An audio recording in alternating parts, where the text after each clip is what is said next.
What do you do when an opportunity presents itself to you that you've never embarked on before, where you're compelled to take a step forward into the great unknown, bringing with it the chance to do your life's deepest work?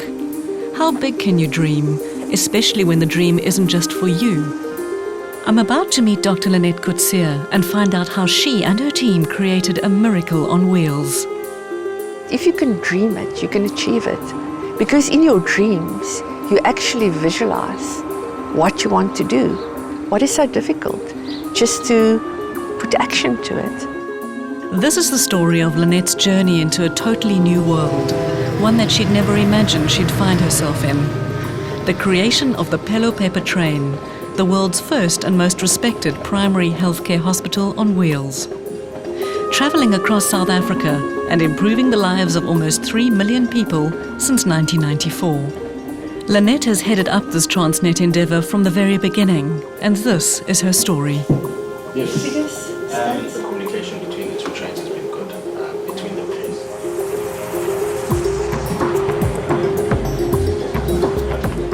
As day breaks at the Pelo Paper compound, you get a true sense of the enormity of this project and of the endless need. People coming from miles around, patiently queuing to have access to top-end medical care. What route did Lynette's life take to lead her to this incredible place? I'm a railway child. My dad worked at the railways. I had the most wonderful childhood. Caring parents. My mother didn't work. And she gave to me how to be a caring human being. I've been in a motor car accident as a child. I've been unconscious for about 4 months. And it was a recuperation process. It wasn't nice, but I put it behind me. But my mother did tell me that the doctor said I would be mentally retarded. I won't be able to speak. I think I made up for that. And to me, it's just clear.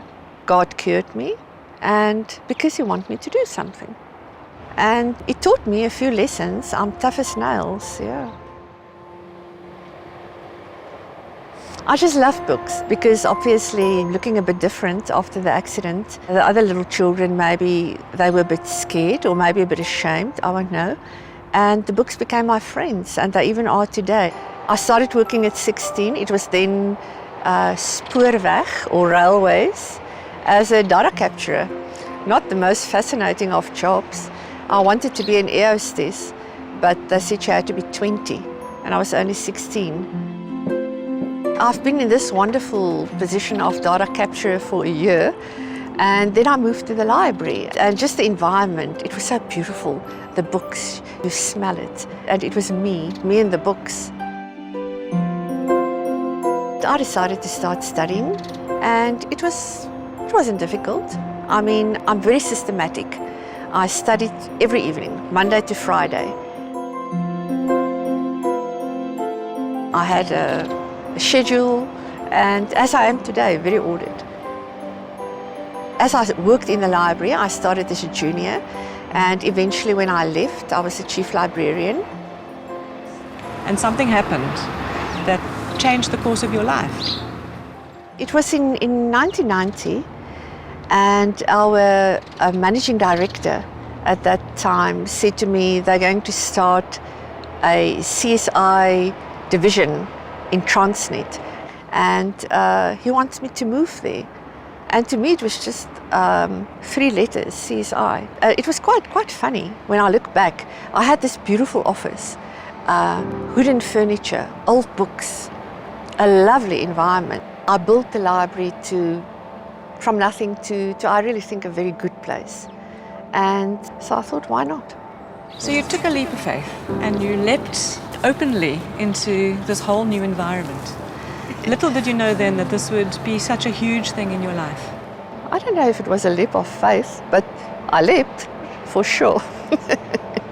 With librarianship behind her, Lynette was now in the field of CSI, corporate social investment, exposing her to the very real needs of her fellow South Africans, especially in the deeper rural areas. In 1992, the idea of the train came via Prof. Ferreira at the University of Johannesburg.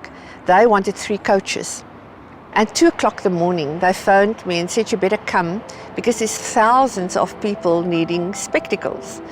So the very first thing, I phoned Prof. Jannie and said, hey, no classes today, you all have to come, we're going to help these patients. They just came, all of them.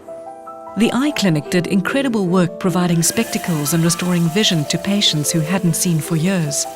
But the ongoing need planted a seed in Lynette's mind to expand the service into a fully fledged hospital train. 11 o'clock that evening, we have eventually given spectacles to everybody. That was just that thing I needed.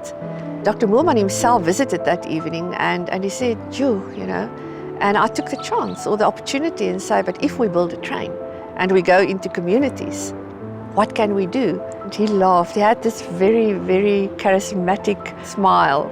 And he said, if it works, you have a job. If it doesn't, you don't have a job. So I do want a job. I made it work.